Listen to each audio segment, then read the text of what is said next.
Stock and options trading unlocked. If you want to learn how to make 6 or 7 figures a year trading 2 hours a day, this is the show for you. We're here to talk about everything trading, weekly news, tips, and special guests to get you motivated and profitable. Don't forget, everything you hear is opinion only and not to be considered financial advice. Here are your hosts, Atul Patel and David Picard.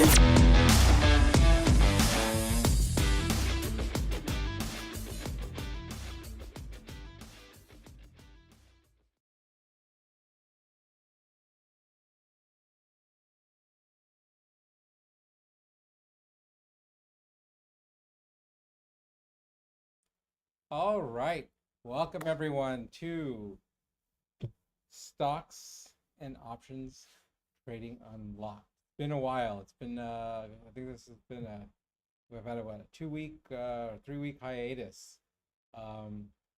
But we're back. Sheltering Live, got from power. the weather. I was had lost power, and so things are a little tough. But we got power back, and I'm trying to get bigger batteries shipped here. It's crazy. It's like 10 grand, I think, is going to be the cost when I'm done. But is that generator included, or? Yeah. I mean, that's not an actual generator. It's just backups and maybe solar power.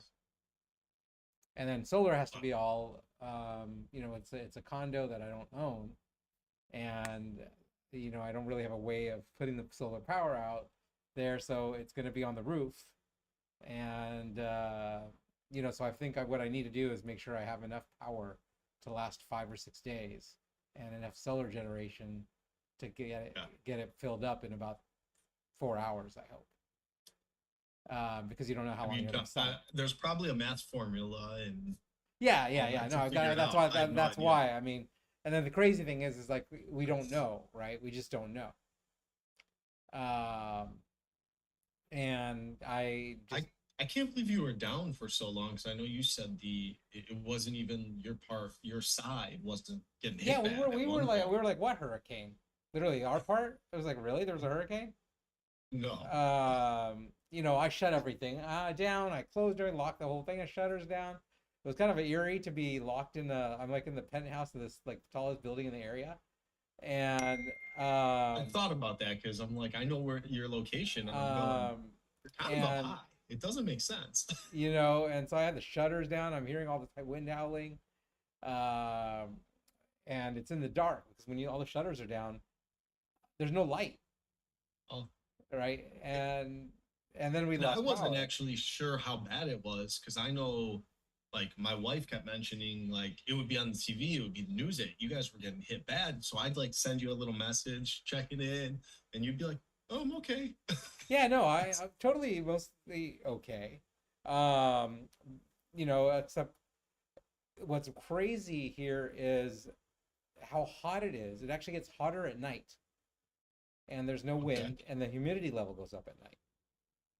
It's really weird. Like during the day, you might have 80%. I think it's actually, and then not having AC, I think that's partly why I was also having computer problems. And so I was kind of doing all kinds of research to figure out, like, why is my Mac suddenly not doing well? And I was talking to a few people, and they're like, they had to send their motherboards back a couple times, or their laptops back, because the humidity was so hot. So then I kind of researched this, and I'm like, yeah, when you're at like 98% humidity, like if you're on a Mac in the Caribbean, or any kind of computer, use a dehumidifier, right? And like my AC seems to do that on its own, I guess.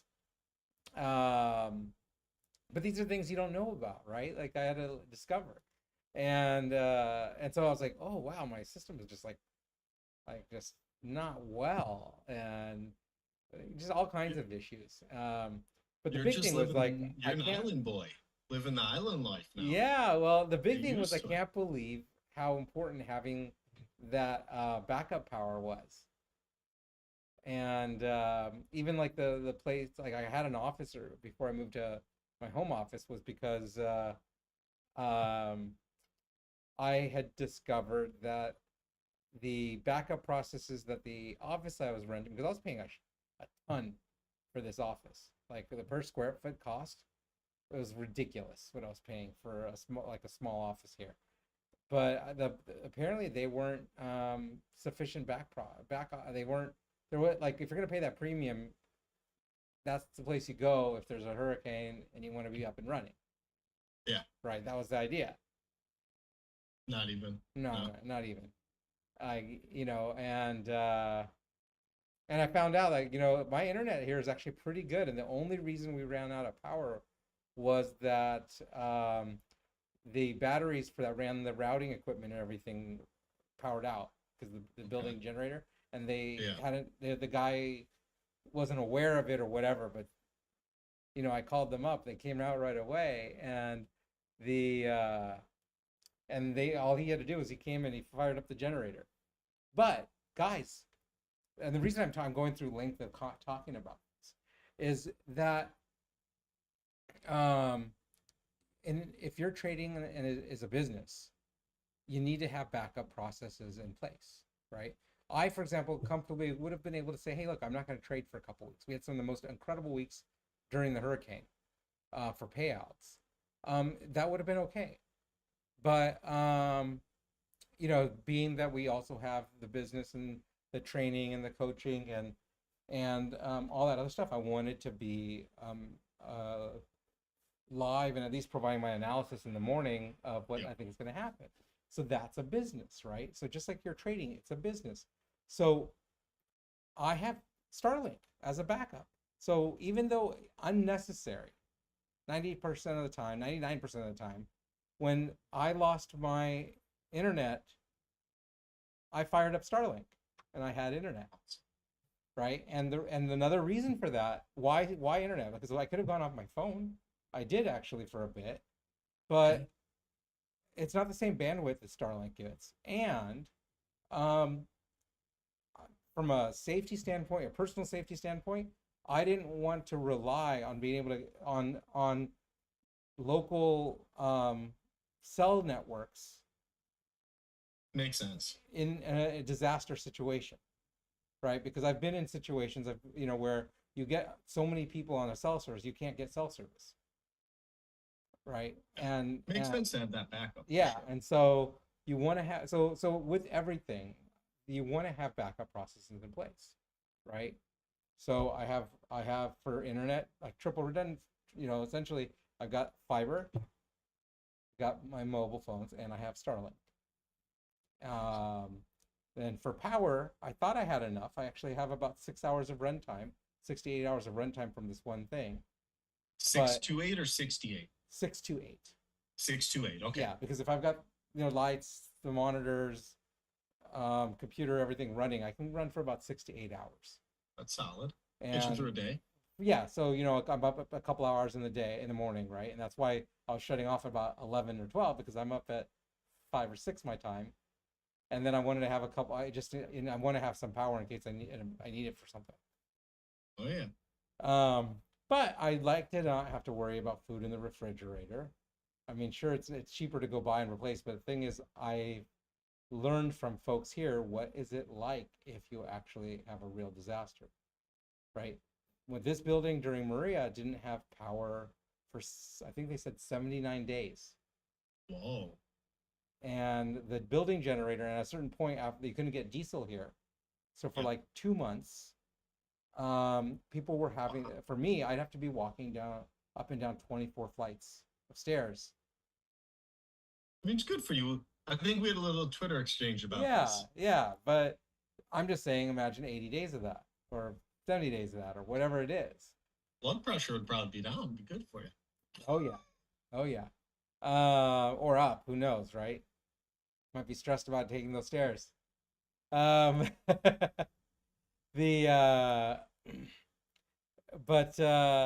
yeah, so you want to have processes, you want to have things in place, and I do need to find an alternate location. I did actually have a thing, and I did test through a little bit, but I will at some point be doing flights, and I'd be going to Colombia, and I want to find a location there that's going to be my backup situation. So if and when a hurricane comes, I just get on the thing and that's where I'm working for Just the next dip month. out. Just get out before. No, there's no need for trying to live through it. But the important thing is I actually don't trust our power company here, which is why I want to spend all this money to make sure I have power. Yeah. Because man, the hardest thing out of all of this was not having AC at night to sleep. I was sleeping 2 hours a night because it was too hot to sleep. I've heard this from you a few times. Yeah, miserable.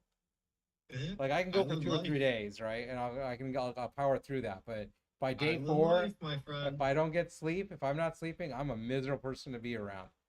It's like showering 3 times a night to get 6 hours of sleep or something combined. Yeah, like it's just like ridiculous. And so yeah, stuff to learn. It was good stuff to learn. Without I have an unstable Just connection. life experiences, building character. We lost some internet connection and now it's back. Maybe I think You glitched for a sec. okay. Do we get into some charts and talk the markets? Yeah, let's do it. Been a wild few weeks. I think we got the kind of the finish of that move. It felt like that we were looking for, right? From that high 430 short, it felt pretty good hitting that kind of major. Yeah, we got the bear puts got hit $80 today, $82 from $10 in so that's an 8-bagger on a large swing for over what 45 days, half the time, half the mark. Mid-August was the 45 days. I don't think it was mid-August, I think, when I started it. Correct. And it's the end of September. You might be 6, actually. You're weeks. right. You know what? Because I remember we were spying around the 10th, the 8th through 10th is when we started spying that position, if I remember correctly. I was hawking it starting around then. Yeah. And that's to me that's huge, right? To be able to especially on something like the SPY or SPX. Monster. And going, wow, that really have, so we'll see how it goes. But I mean, just pull up that daily chart, look at it. Yeah, it's gorgeous. I mean, we literally caught the entire range from the very top to the recent bottom. Guys, I don't know a lot of people who've done that. It was pretty ridiculous, right? And we still have some room for another leg down we have another 30 days on these contracts. I would, if you're joined this, locking in here isn't bad. There could be a pop. So now the question is, that was part of my original plan on the risk reward was right around here, that kind of prior low, right? Mm-hmm. Just because in case we get a bounce there, wouldn't be surprised. Yeah, and it's hard. We're expecting central banks, right? The what? The central banks could cause some stuff going on because, you got Bank of England basically said, waving the flag. We're broken. Let's fix next. Market madness. One hand we're going to tighten. One hand we're going to do quantitative easing. Everything's good, guys. Modern economics. Yeah, no, it's cool. I mean, apparently it was really close to what they were calling a potential Lehman situation. Very. And I think the problem is I don't think other central banks are going to have their back right now. Because I think they might have wanted them to allow that pain to come to the bond equity market there before they really jump the gun because it's bad. I mean, guys, property prices are going to dump. And a couple reasons. One, people aren't going to want to sell because nobody wants to pay these higher interest rates to buy something new. Payments. I was looking at something right before. I think I was looking. I was looking at the payments. Like I think I was like, the payments would have been something like $3,700, I believe, $3,700 to $4,000 per $1 million. Now it's $7,500 per $1 million. So you have half the buying power. So for those that are tying their purchasing to their payments, that person who is willing to make a $3,700 payment, then buying a place for $1 million can now go to afford a $500,000 place what's that going to do to demand in the market? Right? It's true. Then you have people who are going to want to sell. That's going to dump. And then you have people who are going to be, but on the flip side, you're going to have, I think we're still going to have supply constraints because people aren't going to want to sell and get out because where are they going to, what are they can buy half the house at the same payments they have right now. So I see the issue with real estate is so interesting. What I see happening, and I have investments in rentals, so I'm a little bit in this market. So I may be slightly biased. So I'll just check that disclaimer at the door. Full disclosure: I own rental properties, right? The supply just has been awful. Like I'm still buying. You know this. I try. That's what I take. I want my trust. I want to go buy rentals with it, right? Increase passive income. The inventory has not come like we'd expect. Not until people start losing jobs. I look back at the rates though of what that we've been able to lock in, right? No one's going to want to sell that. Yeah. And so I think the question will be to get a supply, that may need to actually come from corporate investments, meaning the funds that went and bought up America. Yeah, for rental properties as a business, right? Invitation Homes is one of them, right? You can look them up. I think they're owned by Blackstone, if I remember correctly. They were buying for 5% margin since basically 2011 on. They own thousands and thousands of homes. What will flood our supply is if at some point they look at these treasury bills and these other, now with them ripping and offering lucrative returns that might be close to residential cap rates. Does that make sense? Yeah, and then they don't have to carry the risk. Potential headache. Yeah. Fear of, like you said, eviction. So if they unload, that's price pressure right there. That's actually, I'm not concerned if they don't unload. If they unload, oh yeah, it's going to be a fun one. I'm going to be buying. I'm telling you. Wait for it. It's going to be beautiful. Yeah. I mean, it's a really wild situation out there right now. All right, it's going to get, it should get more crazy.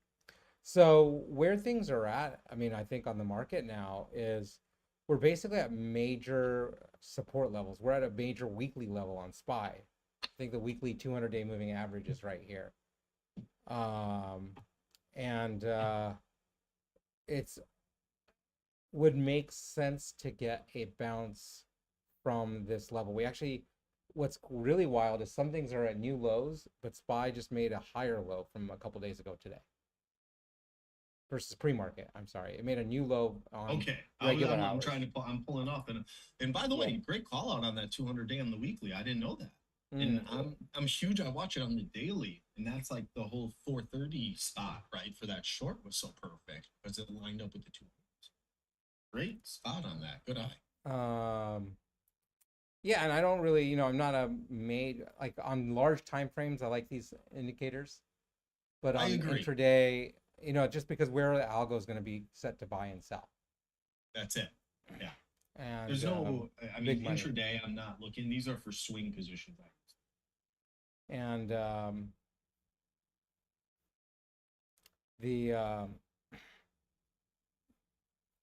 just going to double check here on my chart. And this is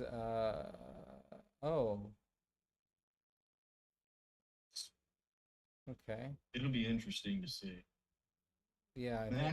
To me, Max Payne feels higher in the very short term because I feel like a lot of people are getting bared up right now. Yeah. So that's the other reason I think that we could have a big rip. Yeah. Is we are near max short levels.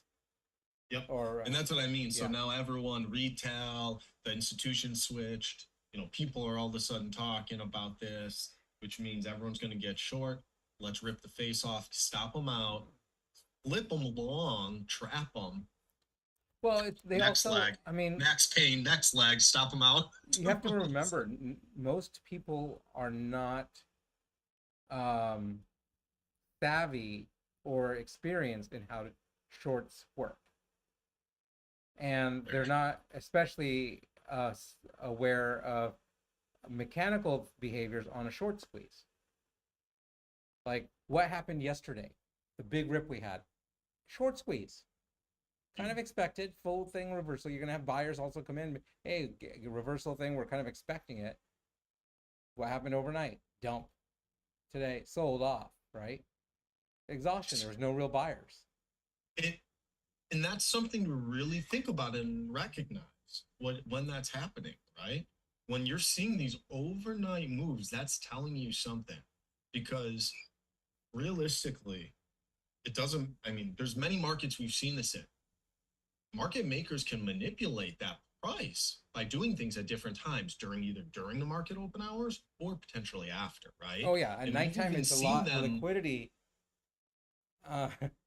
Sorry, I was going to say Okay, we've yeah. seen them, just real quick to finish, we've seen them basically burn options, right? Option people holding option bags, and then just to see them do the expected move right after they expire. You know what I mean?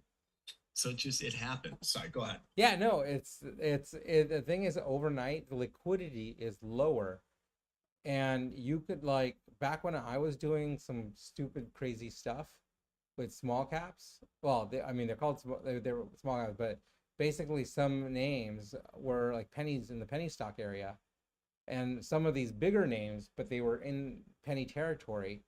Yeah. In overnight with just like 5, 10, 15 grand, I could change the market cap of a Ridiculous. company by millions and millions of dollars. And I'm just a little dumb guy like messing around with 10, 20, 50 grand. And like the market change, Crazy. you know, you could do it.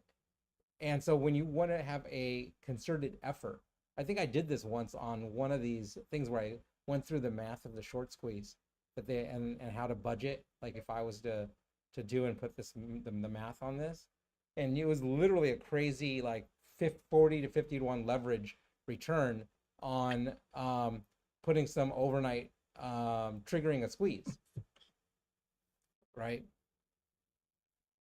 That you could really like juice your things. That's potential is there. You got your baby caretaker back? That's my wife. She's grabbing a little rocker to bring into her room. Okay. Sorry, had to put it on mute for a sec. No worries. So yeah, so where do we go from here? You know, there wasn't real buying. I'm not even convinced that even down here at 360, like we were talking about it down as we were getting down into 360, 361, that I believed it's not a bad risk reward swing long spot versus a 358 down there, right? Everybody's looking for this to dump break. I don't know if we go back to 370 here, but from that point, that test, from the timing, the fact that we had a big gap down, I didn't think I was open to it breaking down and going lower. I was not convinced it was happening today. And Yeah. so we're gonna need to see, right? Like we're in a very, very precarious spot market wise. Yeah, I think that's where we are too. I think we need to plan both ways, meaning we need to be prepared for everything. And I think there's some setups that can happen. And I believe it was out of China. I heard, this is why I referred to central banks before. I believe out of China, we heard something, and it's not, if we see pivots start to come, it's going to cause a little bit of a rocket.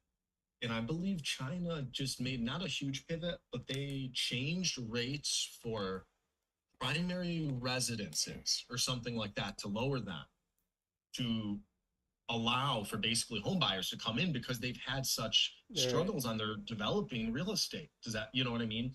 So once again, I wouldn't say quantitative easing, but some form of it makes sense. You know what I mean? Well, they're kind of in this really strange spot. Like, you know which name I love from that standpoint is Baba. It's back at $80. Wow. And it was, back under 80. Look at this chart. And I mean, sure, it's set up for this, but so their cash flow and everything. I mean, the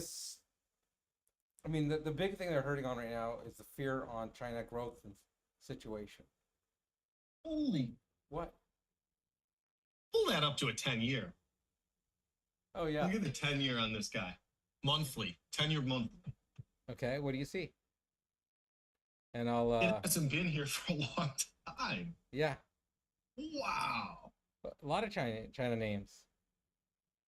I mean, that's a long time. Talking 6 years. Let's see. I'm looking. Okay, 10 years and monthly.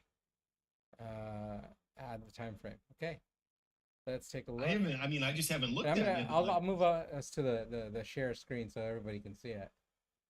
But wow, that thing's been beat up. Yeah, I mean, what? So, I like that. I mean, fine. I mean, you easily get back to one. I mean, macro changes. You can easily see 90, 100. But it's tough. You got that yearly low right here, 73. And overlay SPY on this too. let's see. Do we have? Oh, that's not seeing this. The YouTube link stream on this. Oh, there it is. Try to bring the chat and oh, okay. Welcome everyone. See if anybody wants to say something.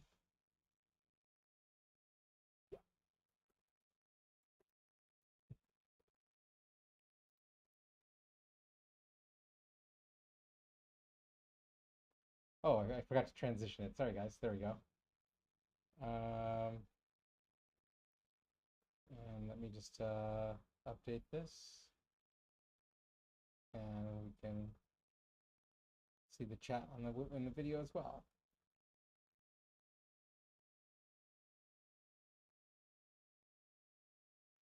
Okay, perfect. I just pulled up Baidu as well. Pretty much the same thing. Yeah, so guys, so this is this trade that we were taking today. Look at the puts. We got it twice. $11, $12 up to 29. That's the 3600s for tomorrow. And then if you look at them for today, you know, we got these at this morning.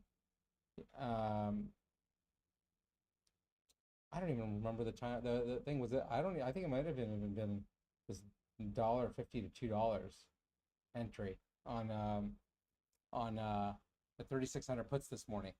Yeah. Beginning of the day, and these went up to $10. Is this right for today? Yeah, and the second time was $6. Yeah, that's right. So we had a nice play here. And then following the rules, 10:30, you know, we sold most here, and then we just waited for things to set up again.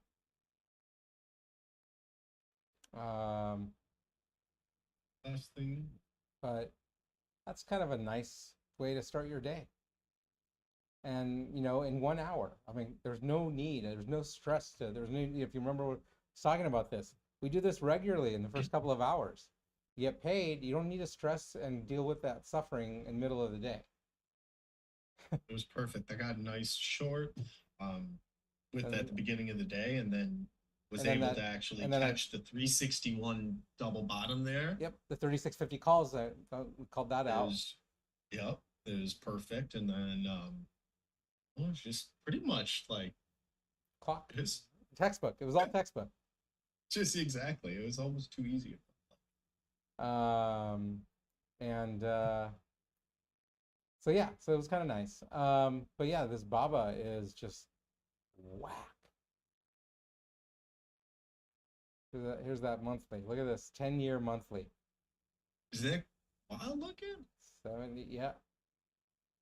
It's not a bad spot to go long and swing. I mean, your risk is $10, 10, 15 bucks. I just looked at it when I looked that far out. I'm going, you know, maybe scoop something in a long-term positional account. Just a couple leaps, nothing crazy. Yeah. It does, if it does end up getting it Yeah, together. I was looking at 23. I mean, no, I was looking at 2024, 130 calls. I can't even. That probably makes sense because that's what I said. I go that 130 level kind of makes right. Yeah. You'll probably in near term hit that 90, 100 So it as was some time breaker to points. review. I think they were cheap too. I think they were like, yeah. Look, they're back down to $6. We can I review might- Apple. I might have to take that. I called that short out so long ago. I'm like, Oh, yeah. Today's Apple. That was a monster thing. It just didn't move the way, but we were in at the 145 puts for like $2, I think, 250 early this morning. It was textbook, right? It popped, it broke the pre-market low, done. And then my target on it was, oh yeah, we talked about it yesterday. They were what my target on this was 140, 142, I think, right? Said, mm-hmm. or was it 144, 142, 144? But this is when we were breaking 150, targeting this move down here. It worked out okay.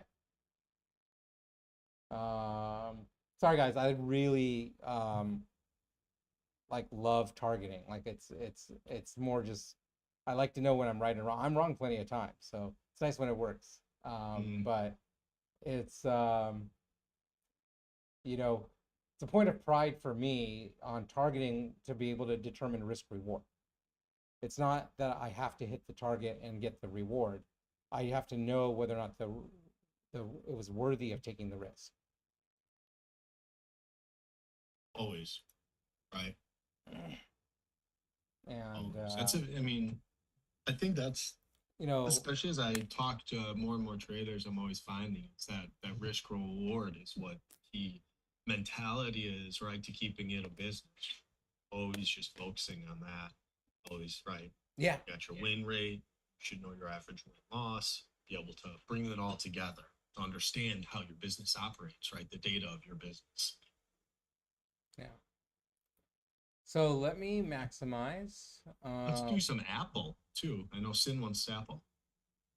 We will do, but she's got to send me a comic, or anime gear. Uh-oh. Gonna send some gear? Let's see what you're saying. All right. Okay, how do I maximize? There we go. Okay, let me bring it up. Sin, what time frame? What are you looking for in Apple ideally? I'm just gonna give her a plug real quick. So if anyone and Sin, feel free to paste a link to your business. But comic, anime related, awesome gear. Might want to reach out to her. She's got some cool stuff.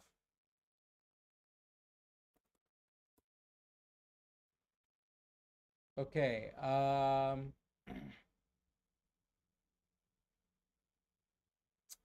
Here's Apple. Let's see, we have a major support break right here. We were talking about that 153 being key. 153, 154. We finally broke. This was a push test fail a couple days ago. And after that, just straight drop.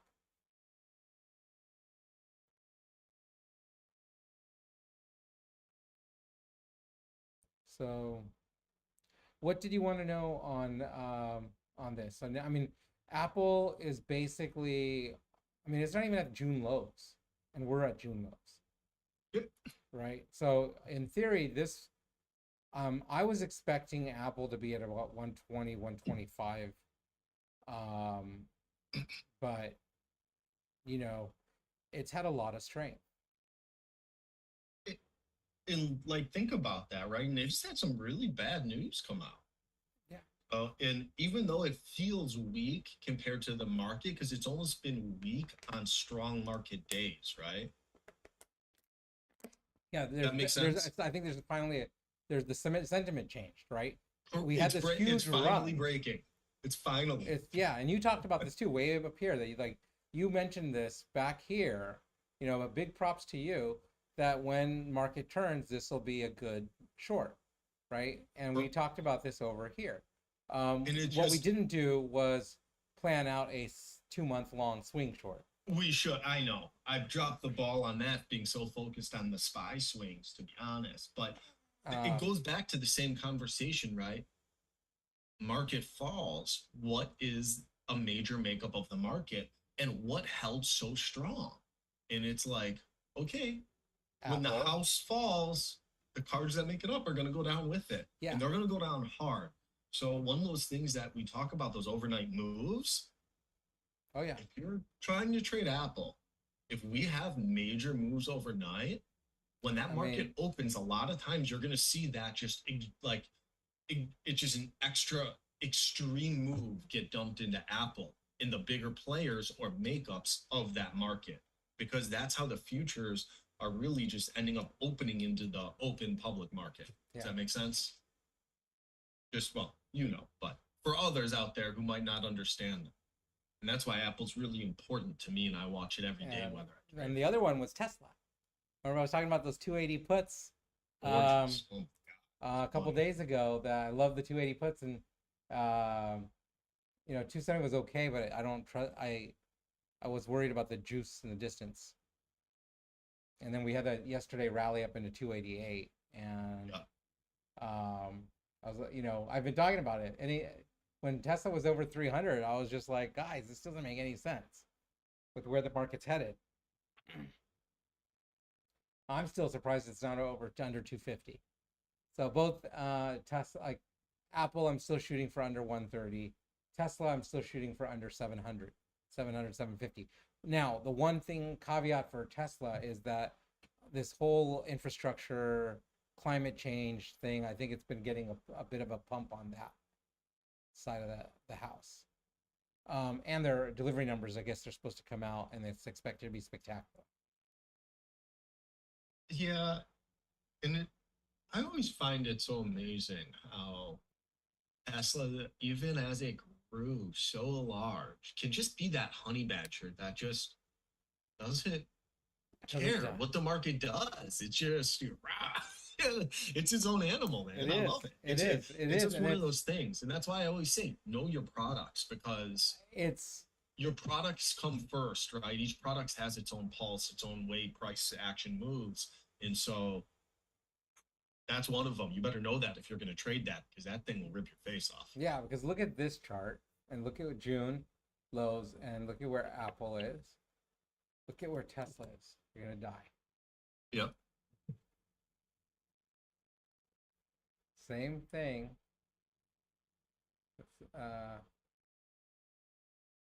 It hasn't given it up. 210. So we break this right here, this 265. This is why I'm saying that we should be under 250. That would put us right 245, 240 would probably put us roughly in line with what Apple's move has been. Right? We have a triple top, we have a lower high, we have a support right here.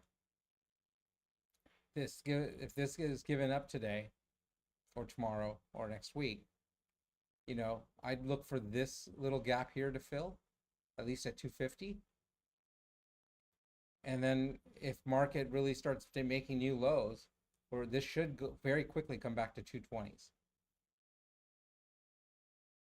I think so, for sure. I mean, this thing's just been I hate to say it, I think the market right now, we are in the quintessential bear market, and we haven't seen a bear market like this in a while because we're in inflationary conditions. And that adds another layer of complexity to it. And we're in I kind of want to say the market's trying to take as much from every side as possible and leave us all on our ass. The mode it's in is almost the I don't know what you call it, like go under your desk and cry mode. It's trying to make traders. Right. So, okay, given that, so Dave, I'm putting you on the spot. What recommendations would you have for traders? For traders in this environment, what would you? In this environment, so that they don't end up crying under the table. Don't cry. Yes, exactly. Yeah, so like or even possibly. The point is, money. do something though. Do something. Honestly, don't wait until now Your- to do something. Your camera's doing drinking again. It likes to get crazy drunk on me. All right, I'm fresh. I'm There back. you go. So I think the biggest thing to do is recognize that, understand what risk you have in the market, whether it's from a large portfolio, swing portfolio, day trade portfolio. Really assess how much risk you're comfortable with right now and make changes that are planned and decisive. Okay. And stick with them once you've made those. Don't let yourself get turned around in and out of them. Meaning, if you decide, hey, I've been 80% committed to the market and I've been experiencing a lot of pain. Well, you know, I'm not saying flatten out, but I'm saying learn how to protect yourself. Find out, do I need to put on some either hedging, some put protection, or do I want to lighten up and look for another time to get back in some of these positions? Have I had some that outperformed and that I want to kind of cycle out? And from a day trading standpoint, you've heard me talk about it in the room. Like I have had, I've had a couple amazing weeks and I'm like, I'm trading light. Like I grounded myself the other day because I told myself I don't remember what day I said it. I posted something about it and I'm like, I need to trade light through the end of the month, get my draw, resize, recap, because then my capital allocation goes back to a really comfortable place for me where I'm just like in my zone and I just don't care. Right. So I grounded myself the other day because I was like, you're only trading SPY. That's it. Right. It was like 10, 30 contracts, no big deal.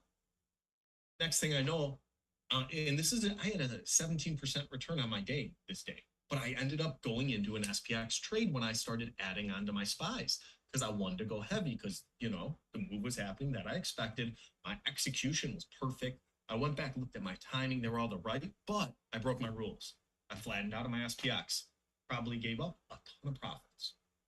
Well, actually I did, but once again, getting ahead of myself and putting risk on that I was not okay with, that I already told myself I wasn't. So I had to do the right thing, okay?